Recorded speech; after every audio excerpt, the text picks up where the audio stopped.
ప్రభువునందు నాకు అత్యంత ప్రియమైనటువంటి వాళ్ళారా, మన ప్రభువును రక్షకుడైనటువంటి యేసుక్రీస్తు వారి యొక్క శుభనామములో మీ అందరికీ నా హృదయపూర్వకమైన శుభములు వందనములు తెలియజేయుచున్నాను. ఉదయకాల సమయంలో దేవుని వాక్యాన్ని ధ్యానం చేసుకుందాము. ఈరోజు వాక్య ధ్యానము కొరకు మనం తీసుకున్నటువంటి లేఖన భాగము రోమాపత్రిక 12వ అధ్యాయము 12వ వచనం చదువుకుందాం.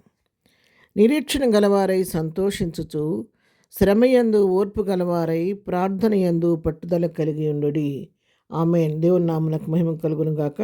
అపోస్తలుడైన పౌలు రోమా సంఘాన్ని హెచ్చరిస్తూ వారిని ఉద్దేశించి రాస్తున్నటువంటి మాటలు, నిరీక్షణ గలవారై ఉండుడి, సంతోషంగా ఉండండి. మీకు శ్రమ కలిగినప్పుడు ఆ శ్రమను బట్టి కృంగిపోవద్దు, కానీ ఆ శ్రమలో ప్రభు తప్పకుండా నాకు సహాయం చేస్తాడు, నన్ను విడిపిస్తాడు ఈ శ్రమ అని చెప్పి నిరీక్షణతో ప్రభువు వైపు చూడండి, సంతోషించండి. ఆ శ్రమలో కూడా ప్రభువుని బట్టి ధైర్యం తెచ్చుకొని సంతోషంగా ఉండండి, ఓర్పుగా ఉండండి. ఆ శ్రమను బట్టి నాకే రావాలా ఈ శోధన, నా కుటుంబానికే రావాలా, అందరూ బాగుండారు, నాకే వస్తున్నాయి అని చెప్పని ఈ విధంగా సనుగుడు గొనుగుడుతో మనల్ని మనం ఆయాసపరుచుకోవటం కాదు, కానీ ఓర్పుతో, ప్రభువా నా జీవితంలో ఈ శ్రమను అనుమతించావు, నీ చిత్తం లేకుండా ఏం జరగదు ప్రభువా, ఎందుకు ఈ శ్రమను నా జీవితం అనుమతించావు, ఈ శ్రమ ద్వారా నాకు నువ్వు ఏ ఆత్మీయ పాఠం నేర్పాలనుకుంటున్నావు ప్రభు, అది నాకు నేర్పించు. నేను నేర్చుకోవడానికి నాకు తగిన జ్ఞానం దయచేయి, ఈ శ్రమను సహించడానికి కావాల్సిన శక్తిని దయచేయి, నాకు ఓర్పుని దయచేయి ప్రభు అని ప్రభు సహాయం తీసుకుంటే శ్రమలో కూడా ప్రభు మనకు కావలసినటువంటి సహనాన్ని, ఓర్పును దయచేస్తాడు.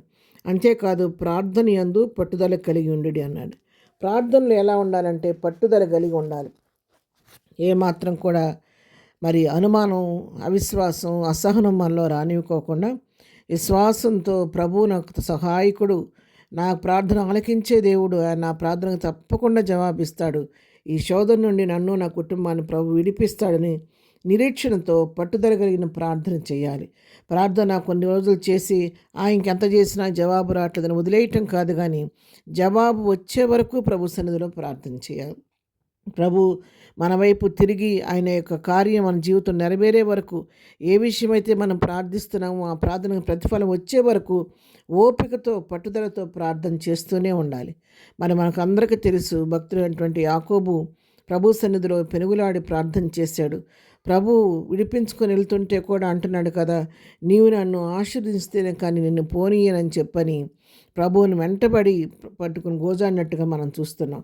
చివరికి అతని సహనాన్ని, అతని ఓపికను, అతని విశ్వాసాన్ని పరీక్షించిన తన తొడగోటి మీద కొట్టినప్పుడు కూడా అలాగే ఆ కాలు అలాగే ఇబ్బంది పెడుతున్నా కూడా కుంటుకుంటూ కూడా నీవు నన్ను ఆశీర్దిస్తేనే కానీ నిన్ను పోనీను అని చెప్పని ఎంతో పట్టుదలతో ప్రార్థన చేసినప్పుడు ప్రభువు ఆయన ప్రార్థనకు అలా నిలిచిపోయి ఆ రోజున యాకోబును ఆశీర్వదించి ఇశ్రాయేలుగా మార్చినట్లుగా మన దేవుని వాక్యంలో గమనిస్తూ ఉన్నాం. అంతేకాదు జ్ఞాని అయిన సొలొమోను చెప్తున్నాడు, సామెతల గ్రంథంలో 4వ అధ్యాయం 10వ వచనం మనం గమనించినట్లయితే, శ్రమ దినమున నీవు కృంగిని ఎడలా నువ్వు చేతకాని వాడవగదు అని వాక్యం సెలవిస్తుంది. మన శ్రమ వచ్చినప్పుడు కృంగిపోయామనుకోండి, మనం అంటే చేతకాని వారం అవుతామంట.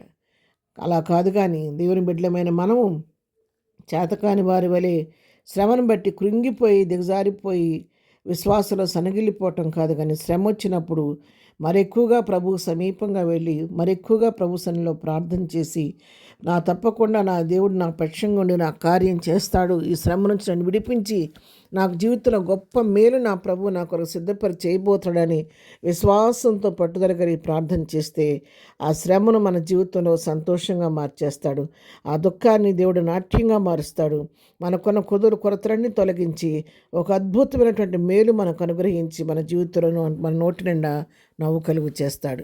కాబట్టి శోధనలో కృంగిపోకుండా నిరీక్షణ గలవారమే సంతోషిస్తూ ప్రభువుని బట్టి విశ్వాసంతో ప్రార్థిస్తూ ముందుకు సాగిపోదాం.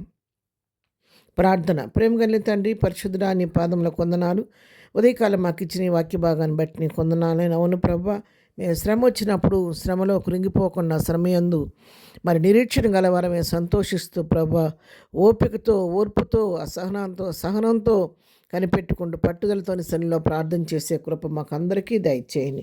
ఉదయకాలం మా ప్రియమైనటువంటి ఎవరైనా ఏదైనా శోధనలో, శ్రమలో ఉంటే వారిని ధైర్యపరచండి, వారి విశ్వాసాన్ని స్థిరపరచండి, పట్టుదల కలిగి ప్రార్థించే ప్రార్థనాత్మ వారికి దయచేసి వారి జీవితాల్లో శ్రమను విడుదల కలిగి చేయండి అయ్యా. ఇద్దరం మేము చేయి పనిపాట్లో రాకపోకలో తోడుగా ఉండండి.